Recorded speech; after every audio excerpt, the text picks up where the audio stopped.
கிறிஸ்துவுக்குள் அன்பானவர்களே, ஆண்டவராக இயேசு கிறிஸ்துவின் நாமத்தினாலே உங்களை நான் வாழ்த்துகிறேன். தேவன் நம்மிடத்தில் எதிர்பார்க்கிறது 2 காரியங்கள். ஒன்று, நாம் சக மனிதர்களோடு அன்பாக நடந்து கொள்ள வேண்டும் என்பது. 2வது, கர்த்தருக்கு முன்பாக பரிசுத்தமாய் வாழ வேண்டும் என்பது. இந்த 2 காரியங்களுமே நம்மளால செய்ய முடியாது. அதனால இயேசு அவைகளை செய்து முடித்து நமக்குள்ளே இன்று வாசம் பண்ணுகிறார். அன்பானவர்களே, கவனிங்க, இயேசு கிறிஸ்து நமக்குள்ள வாசம் பண்ணுகிறார் என்று நம்ம எல்லாருக்கும் தெரியும். ஆனாலும் அவர் எந்த ஒரு விதத்திலே நமக்குள்ளே வாசம் பண்ணுகிறார், எந்த ஃபார்ம்ல நமக்குள்ள இருக்கிறார் என்று நாம் புரிந்து கொண்டால் நிச்சயமாக தேவன் எதிர்பார்க்கிற அன்பு, பரிசுத்தம் நம் வாழ்க்கையில் வெளிப்படும்.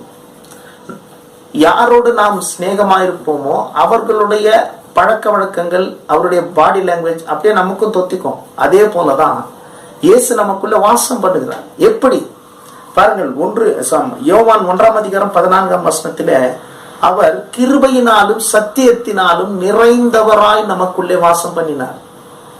கிருபை என்கிற ஃபார்ம்ல இயேசு நமக்குள்ள வாசமா இருக்கிறார். சத்தியம் என்னும் ஃபார்ம்ல நமக்குள்ள ஒரு வாசமா இருக்கிறார். கிருபை என்னும் ரூபத்திலே அவர் நமக்குள்ளே வாசமா இருக்கிறார். சத்தியம் என்னும் ரூபத்தின்படி நமக்குள்ளே வாசமா இருக்கிறார். கிருபை என்றால் என்ன? இலவசமாய் நம்மை மன்னித்து நரகாக்கினிக்கு தப்புவிப்பதுதான் கிருபை. சத்தியம் என்றால் என்ன? மீட்பு. மீட்பிலே இயேசு நமக்கு என்ன செய்தார் என்பது சத்தியம். அதாவது பாவியாய் இருக்கிற என்னை இரத்தத்தினால் கழுவி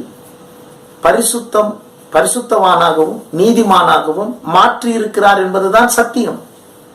அப்படி என்றால் கிருபை என்னும் ரூபத்திலே இயேசு நமக்குள்ள இருக்கிறார். அது என்ன? இலவசமாய் நம்மை மன்னித்து நேசித்தார். அப்போ அந்த கிருபையின் ஃபார்ம்ல இருக்கிற இயேசுவை பார்க்கும்போது அது நமக்குள்ளே பிரதிபலிக்கிறது. அதே போல 2வது, சத்தியம் என்னும் ரூபத்தில நமக்குள்ள இருக்கிறார். சத்தியம் என்ன? மீட்பிலே நான் நீதிமானும் பரிசுத்தமானாகவும் இருக்கிறேன். என் தகுதி அல்ல, இயேசு என்னை தகுதிப்படுத்தினார் என்பதுதான் சத்தியம். அந்த சத்தியத்தின்படி, அந்த ரூபத்தின்படி இயேசுவை பார்க்கும்போது நாம இயேசுக்கு முன்பாக பரிசுத்தமாய் நடந்து கொள்ள முடியும்.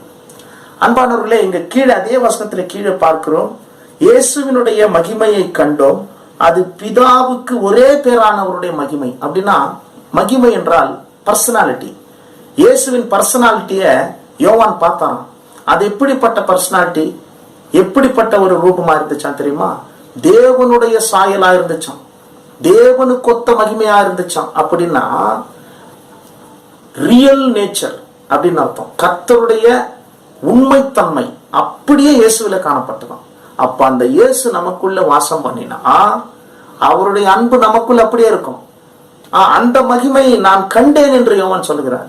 அதனால தான் நாம கூட இயேசு கிறிஸ்து நமக்குள்ள எப்படி வாசமா இருக்கிறார் என்று நாம் பார்க்கும் போது அந்த பர்சனாலிட்டி, அந்த காட்ஸ் பர்சனாலிட்டி, அந்த தெய்வீக தன்மையை ஒவ்வொரு நாளும் கிருபையின் தன்மையை, சத்தியத்தின் தன்மையாகிய இயேசுவை நமக்குள்ளே பார்க்க பார்க்க பார்க்க அவராகவே நாம் பிரதிபலித்து மனிதர்களை நேசித்து தேவனுக்கு முன்பாக பரிசுத்தமாய் வாழ முடியும். கர்த்தர் தாமே நம்மை ஆசீர்வதிப்பாராக. ஆமென்.